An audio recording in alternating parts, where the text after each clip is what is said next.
So I'm gonna go ahead and close up with the white people, the white explorers in Kentucky, really with just a list. Okay, so in order to figure out what had happened here in Kentucky, we're gonna have to take all the pieces of evidence. Okay, and so since white people have been writing stuff down more so, but they've also wrote down like if anything the way it is. So okay, so you have they're going to write in bias towards them. But if they sit there and say that, say like Hugh McGarry, right? Hugh McGarry was a psycho, savage, fucking just a psycho piece of shit. Okay, he was he would like murder Indians and then chop them up to pieces and then like feed them to their dogs. He was the one. He's responsible for the Battle of Blue Licks, which was the last battle of the American Revolution. And so Hugh McGarry, he is he's a bad person. But if Hugh McGarry, the fact that we know that this stuff, that means there are some people that were actually telling the truth. And so where they concede, that's a big it's a big concession. That's saying, well, perhaps maybe the white people weren't doing good things. Also, when they mentioned that Native Americans had been killed, 2 people were killed in the battle, 3 or so, that's a start of compiling a whole list of all the people that had died. It's an ambitious project, but I was wanting to actually pinpoint each and every single Native American that had been killed in Kentucky that had been documented. And while it is a huge project, it might not be that much bigger because lynching, there's a book about lynching in Kentucky, and there's about 350 so lynchings, and so he was able to compile that all into one book. I don't think, the Shawnee, there's about 5,000 Shawnee or so. So how many people have actually died? I don't know. I have no idea. There's, they're all dead, right? They're all gone, so where are they at? When people first started coming in here, we were only like 10, 20, 30, 40,000. In 1855, there's only 50,000 people that was in Louisville. In 1776, there was only 200 people that had been in Kentucky. So there was only 200 white people in 1776. So when Kentucky actually started getting settled was a lot longer before these explorers had came through. So the historians of today are sitting there saying that there were no Native Americans, no permanent settlements. So basically it was just open territory for anybody to go in and take whatever they had found. I don't believe that. I think it's absolute bullshit. There's beaver wars. There's war with the English versus the French, and it just goes on for centuries. You have Hernando De Soto. Yeah, there is a lot of diseases, but there's also a lot of just outright genocide, just outright murder. And there's the Pequot War where they just wipe everybody out. George Washington, as president, wipes out the Iroquois in the northern parts of New York. So you have, this totalitarian, this scorched earth campaign, total warfare. They're wiping people out completely, right? This terrorism, attacking citizens, civilians for political reasons. So it was total warfare, scorched earth, and it was terrorism. So these terrorists are going around murdering all these Native Americans, and it's absolutely ridiculous. The entire American Revolution was fought for Indian land. Okay, there's the British and the French. Do you think they just really care about the colonies on the coast? No, the war was fought because of the western part. North America is a huge land mass. It's a huge land mass. So they weren't fighting for the little territories that they got. They were fighting for the territories all out west. And the best way to actually see what the American Revolution was about is just to look at the first battle and look at the last battle. What were the first battles of the Revolution? The first battle was the Battle of Point Pleasant, 1774 in West Virginia. Battle of Point Pleasant was the first war, and the last war was the Battle of Blue Licks, which actually happened after the Battle of Yorktown. So the Battle of Yorktown supposedly ends, all military combat in 1781. But you had the Battle of Blue Licks, which happened the year after. So the war is over, then why are we killing Native Americans? Why are Native Americans dying? And then they somehow envelope as that sometime as somehow part of the greater anti-British struggle. No, that's not it at all. These are Native Americans fighting to defend their land, and who, if they don't side with a great power, they don't have access to ammunition, weapons. They have to get their weapons and bullets from some European, right? So the Native Americans, right, the Battle of Blue Licks is Daniel Boone and Simon Girty and Hugh McGarry. Hugh McGarry was there too. So the Battle of Blue Licks is the last war of the American Revolution, and the Battle of Point Pleasant is the first war of the Revolution. And the Battle of Point Pleasant was just against the Shawnee. It was the British. It was the British government against the Shawnee. And the British government, along with a lot of I think Daniel Boone might have been there, and some of the other sort of big, these big, sort of heroic figures were there. They were there fighting for the British against the Native Americans, making the Shawnee submit, and that's, so the first war of the Revolution was murdering Native Americans. The last war of the Revolution is murdering Native Americans. And you're going to sit there and say that this whole thing was about the redcoats and about that? No, get out of here. You just replaced one aristocracy with another. You replaced one ruling class with another ruling class. After the American Revolution, who got their freedom? Who got their rights? Nobody was citizens. Nobody was, except for landowning white males. No women were citizens. No black people were citizens. No white men were citizens if you were under 21 or if you had no land. That's the most white people. Most white males didn't have any power, were not citizens. Most didn't have the right to vote. Women, none of the women, that's half the country right there, right? Half the country has no rights. And then black folks and Native Americans, who the majority of them fought for the opposite. So those are two big facts. The majority of black people and the majority of Native Americans fought against George Washington, against the the American colonialists. So if this was such a great revolution, going to give everybody freedom, right? Life, liberty, pursuit of happiness, we're all created equal. And if that was the point, then how come everybody, got left behind? How come the Native Americans and black folks are fighting with the British? During the American Revolution, especially the 1774 Battle of Point Pleasant, which is also, let's see, the Lord Dunmore. They try to pan it off of Lord Dunmore's war. So they say, oh, that's just Lord Dunmore's war. That's just his own war right before the Revolution. No, it's part of the Revolution. It was part of the entire thing. That was the point, to encroach upon the Western lands and take over as many as they could. George Rogers Clark, while everybody's fighting on the eastern side, George Rogers Clark is sitting there killing as many people as he can out west under the guise of the Revolution. And then he's known as the Great Conqueror of the Northwest because his battles had, pushed the Native Americans back to where the settlers could come in, and then they could take over the whole fucking thing. So because of George Rogers Clark genocidal fucking behavior, it opens up Kentucky and Illinois and Ohio for white people to come and sit, with their families and children and everybody else. So the American Revolution was not fought for, whatever they said it was fought for. It was fought for land. It was fought for power. It was fought for control.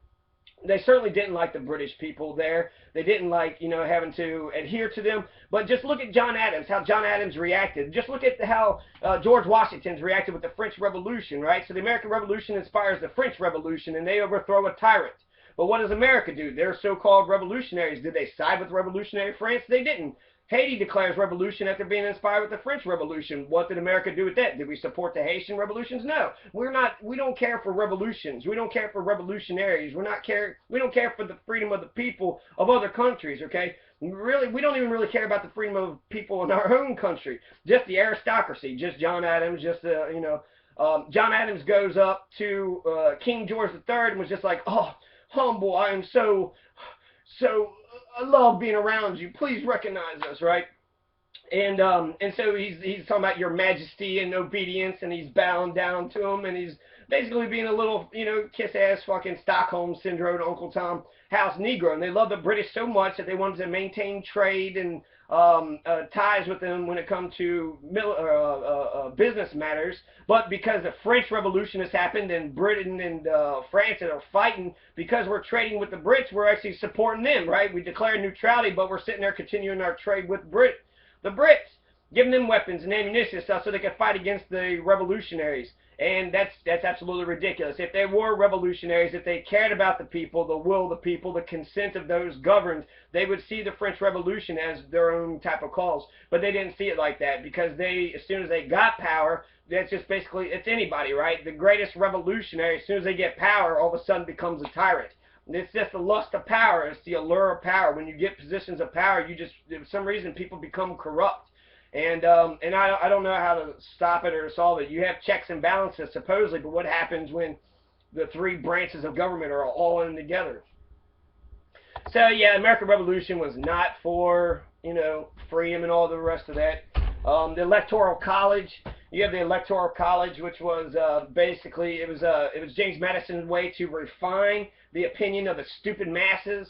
So you get the stupid masses to vote. They don't have the power. The Electoral College has all the power. So today, traditionally, the Electoral College goes along with the voters of the state, but they don't have to. The voters of Kentucky can vote for one guy, and the Electoral College can send out 8 electoral votes to the other guy. Typically, they don't do that. There'd probably be a revolution right then and there in that state, right? If they were to go against the will of the people, right? They're supposed to go with but they don't have to. And the whole point of having the Electoral College was to refine the stupid masses' opinion. That's what James Madison had done. He also said something about the point of the Constitution was to protect the opulent from the stupid masses, right? So the rich need to be protected from, you know, the masses. So I forget the opulent, something about the opulent, something. So anyways, American Revolution, not at all. No, I don't understand powder wig wearing terroristic psychos. I don't understand. John Adams gets into the office and immediately Alien and Sedition Acts, right? He's supporting Britain, and then War of 1812 comes. So again, you sided with the people that had conquered you. That's for Dominion, and then because you sided with them, they came back and tried to fuck you over. The War of 1812 was totally precipitated because of our behavior, our anti-revolutionary behavior. And so the War of 1812, they killed Tecumseh, right? Because you're still killing Native Americans, so you can, you know, move them out west and take their land. But they also burnt down the White House. Okay, so because you sided with Britain, because you sided with these oppressors, the empire, the majesty, your majesty, because you sided with those people, not with the revolutionaries of France, not with the revolutionaries of Haiti, that just clearly says to me that these are just a bunch of fucking totalitarian fascist assholes. They had been totalitarian fascist assholes the whole time. Excuse me. Okay, so what we got here? We got a list of 1671. You had Colonel Abrahm Woods. He's a Virginian, dispatched the first expedition to discover the rivers that flowed into the South Sea. So these are the beginning explorers of Kentucky. Hernando De Soto, right? Clear the first one, 1541. Then 1671, Colonel Abrahm Woods dispatched the first expedition to discover the rivers that flowed into the South Sea. 1671, Captain Thomas Batts, Virginia. 1670, 1671, 1673, 74. You had so you got Thomas Batts, right? He's in there exploring. Gabriel Arthur, he was kidnapped, and then after he came out from his kidnapping, he talked about Kentucky. That inspired a lot of people to want to check it out. 1673, Jacques Marquette and Louis Jolliett passed the mouth of the Ohio on their trip down the Mississippi. So again, these are more explorers. Jacques Marquette, Louis Jolliett, Robert de la Salle, French explorer, claimed land along the Mississippi River Valley, including Kentucky, for France. De la Salle is the reason why Napoleon had control of the Louisiana Purchase.